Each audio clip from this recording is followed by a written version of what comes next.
Hi everyone, welcome back. We have now made it to the end of our Antarctica topic, so we're going to finish with a discussion text. And the question is going to be, should we protect Antarctica?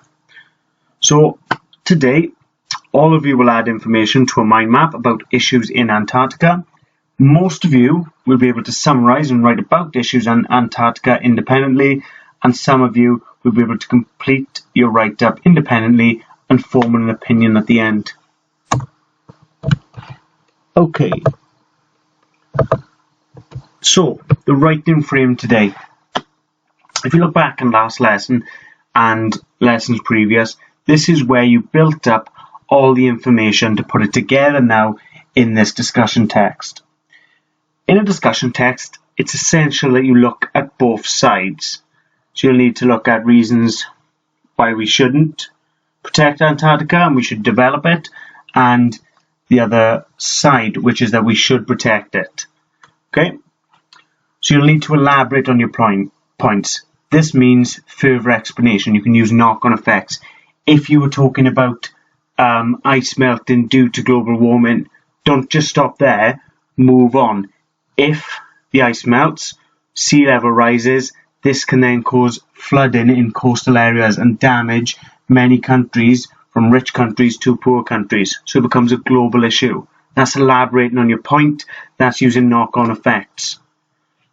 So let's have a look at the writing frame itself. This text will outline the reasons for protecting Antarctica, as well as the reasons behind why we should develop the continent for human benefit. Both sides of the argument will be presented before a conclusion is reached with regards to the future of the last wilderness. As you can see, I've given you connectives throughout. So firstly, on the one hand, another connective, conversely, which is opposite. So in addition, adding to that point. However, so that's going against the last point. On the other hand, is going against another point. And then in conclusion, a nice summary from yourself. Okay, this is about the more you getting involved. Talk about, do you look at one side more than the other, or you can conclude for both sides. So that's a summary at the end. So here's some text tips when you're writing your discussion text. Use discussion connectives more than once and aim to fill more than one page in your box. So connectives I've given you were just the ones to continue from one point to another, but you can also use connectives to build on your point. These are connectives such as this means that, or therefore, this leads to.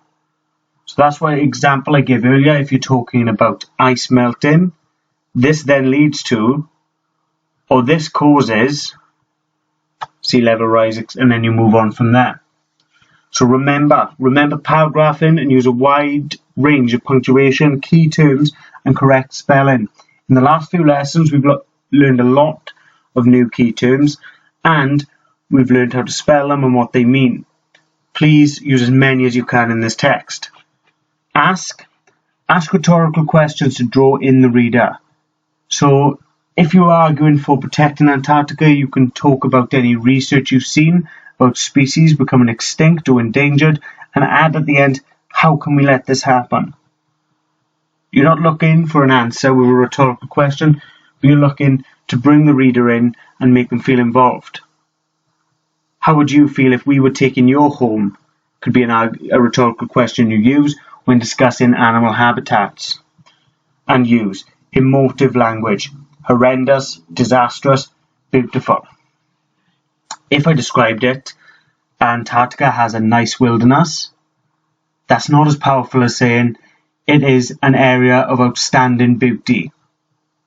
These are emotive languages.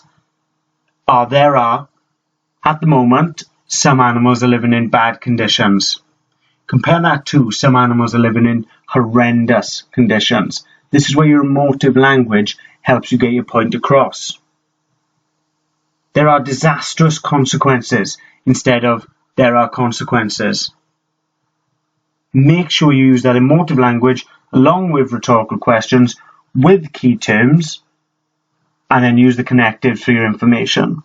And that will make a very, very well written discussion text. Help sheet.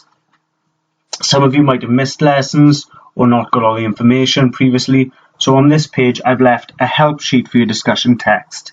In this help sheet I put points for why we should protect Antarctica and points on the other side on why we should use and develop Antarctica.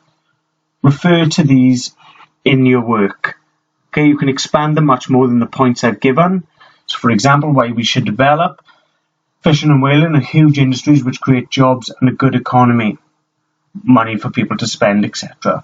Okay, make sure you use your connectives if you're going to put that in your work.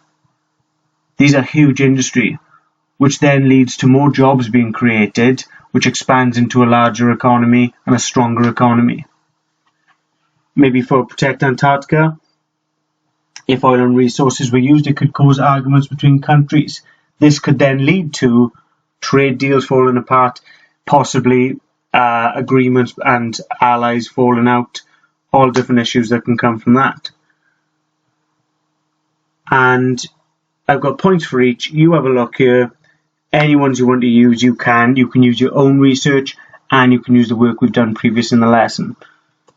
So I'm just going to go back to the writing frame. You need to put this together. I've given you the introduction. 1, 2, 3, 4, 5 points is minimum.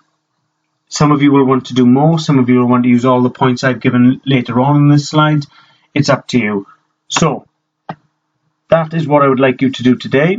If you would like to take time to plan, that's absolutely fine. Just let your teacher know. Otherwise, good luck on the discussion text and thank you for listening. Au revoir.